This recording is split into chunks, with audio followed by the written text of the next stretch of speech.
Esse carro, inclusive esse desenho aí, eu vi lá na Reatec, em São Paulo, a feira de reabilitação, que você abre a porta de trás do carro, é um protótipo, não tem uma fábrica fazendo isso ainda, é um protótipo que você abre a porta de trás do carro, a pessoa entra com a sua cadeira de rodas, fecha a porta e vai embora.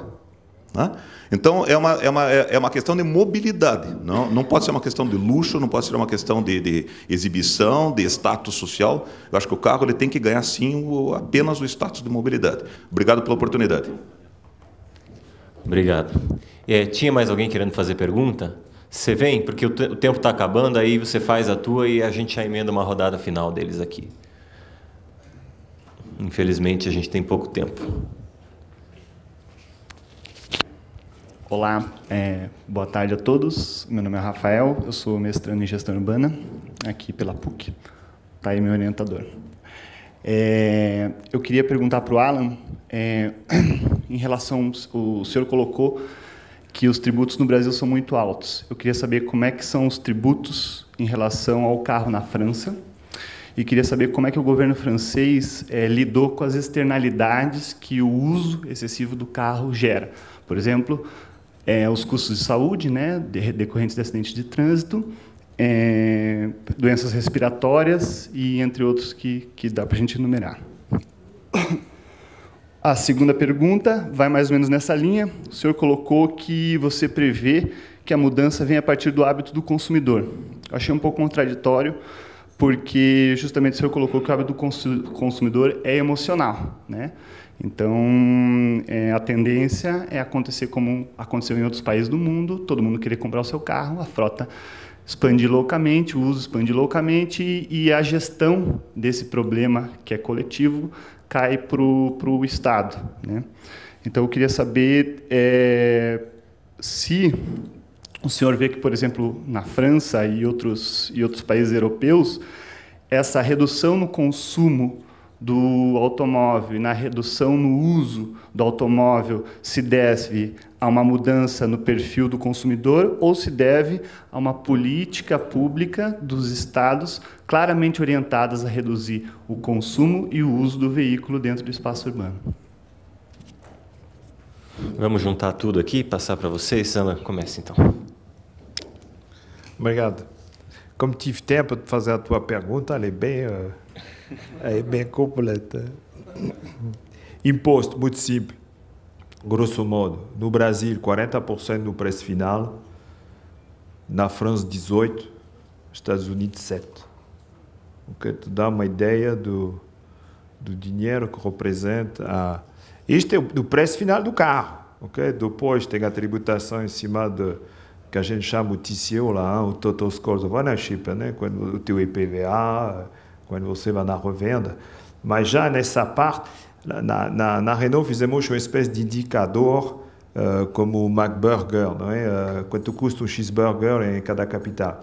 Na França, o operário que trabalha no operador de linha numa fábrica Renault na França, para comprar um Logan. O Logan é um sedã médio da Renault que nós temos aqui. Ele tem que trabalhar 6 meses, não é? Na Argentina, no México, eu diria 10, 12. No Brasil, 16 meses. Alors, as pessoas vão falar, não, mas tudo bom, porque o operador está mal pago. Não é tão simples. Não é tão simples. O preço do carro, e todo mundo sabe disso, que o preço do carro... Agora, eu explico, às vezes, para a minha matriz, que talvez é mais fácil de comprar.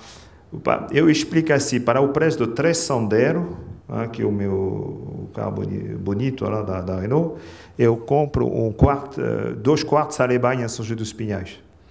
Eles não acreditam, não é? Porque o preço do 3 Sandero em Boulogne, lá perto de Paris, eu compro porrenho, não é? nem uma banheira. O preço do carro, quando eu junto talvez a falta de competitividade da indústria, mais a carga tributária, é muito elevada. Sobre como que a França resolveu, como que a Europa resolveu de uma certa maneira, ela fez o trabalho, foi pouco tocada até, o Fábio poderia falar mais, falamos bem pouco do transporte público, porque eu morei em Paris, você estudou lá. Primeiro, minha terra é pequena, desculpa, Minas Gerais é maior que a França, ainda não me recuperei desse problema, né? Mas, não, porque é verdade, aqui é grande pra caramba. Mas não tem transporte público. Não sei por que alguém levantou em Paris, em 1902, falou, vamos fazer um metrô. Visionário o artista, não é? Na Inglaterra. Donc, eu tenho transporte público, trem. Eu morei bastante em São Paulo. O que me impressiona é quando você vai no interior de São Paulo, toda a cidade do interior de São Paulo sempre tem uma ferroviária, né? Hoje ela virou academia, restaurante, o shopping. Por que não tem mais trem? Até um negócio que me interessa. Parece que chegou um momento, o governo jogou, em vez de complementar os meios de transporte, jogou um com o outro, né? Nesse sentido, eu sou muito na linha do James Lerner, não é? Não jogo um meio contra o outro, senão vai ser a guerra. Não, tem que ser a complementaridade. Então, na França, eu tenho metrô, eu tenho trem-bala, eu tenho nem avião, porque avião é muito chato. Então, resolve muito bem, não é? Depois, tinha a parte do comportamento do consumidor. Como que eu posso falar sem exagerar? Se o consumidor, se o cliente, se o cidadão não quer evoluir, talvez a lei inteligente pode fazer evoluir o cidadão, não é? Com o tempo. Eu me lembro um negócio, uma vez na França, tem uma cidade que chama Agen, uma cidade pequena do interior, 60 mil habitantes. Na época, tinha 60 mil mortos por ano nas estradas francesas, né? E um dia eles tiraram uma foto onde todo o pessoal dessa cidade deitaram nas ruas, dizendo: a França mata uma cidade de Agen por ano.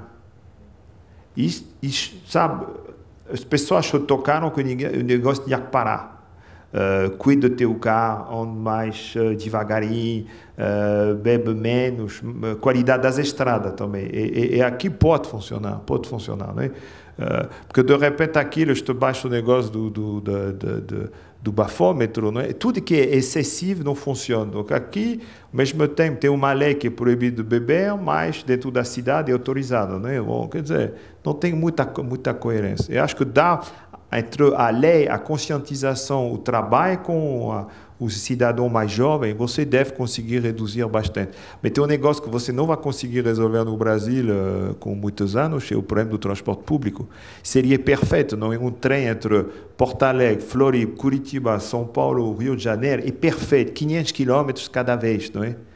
Mas quando é que vai ter esses trens que vai tirar carros, que eu, com calma, eu vou entrar no trem na ferrovia de Curitiba e talvez 6 horas depois, 5 horas depois, vou ir para Porto Alegre. Quer dizer, falta esse negócio de complementaridade, né? Donc, a lei, se tem só a lei que te impede de fazer besteira e que não tem o transporte alternativo, quer dizer, sem solução, não é? Um pouco preocupante. Para fechar a discussão de hoje, eu queria comentar primeiro sobre a primeira colocação do Ricardo. A Londres vai receber os próximos Jogos Olímpicos e a previsão deles é que 100% dos deslocamentos até os equipamentos olímpicos sejam não sem carros individuais, ou seja, a pessoa pode ir de ônibus, de metrô, ou a pé ou bicicleta. E o mais, daí conversando com os responsáveis lá, eles têm uma equipe isolada e separada, e o maior trabalho que eles estão fazendo não é para os Jogos Olímpicos. Porque os Jogos Olímpicos, para nós em Londres, é uma coisa relativamente simples isso. A gente já tem transporte suficiente. Mas a maior preocupação deles é com os Jogos Paralímpicos.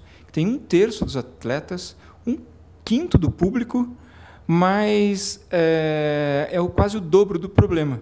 Por quê? Porque as cidades não estão preparadas, de fato, para pessoas que têm problemas com deslocamento, com mobilidade reduzida. Então, acho que isso pode ser que seja uma lição importante que a gente tenha no Rio de Janeiro, de o Brasil enfrentar, talvez pela primeira vez, esse problema com grandes dimensões, né?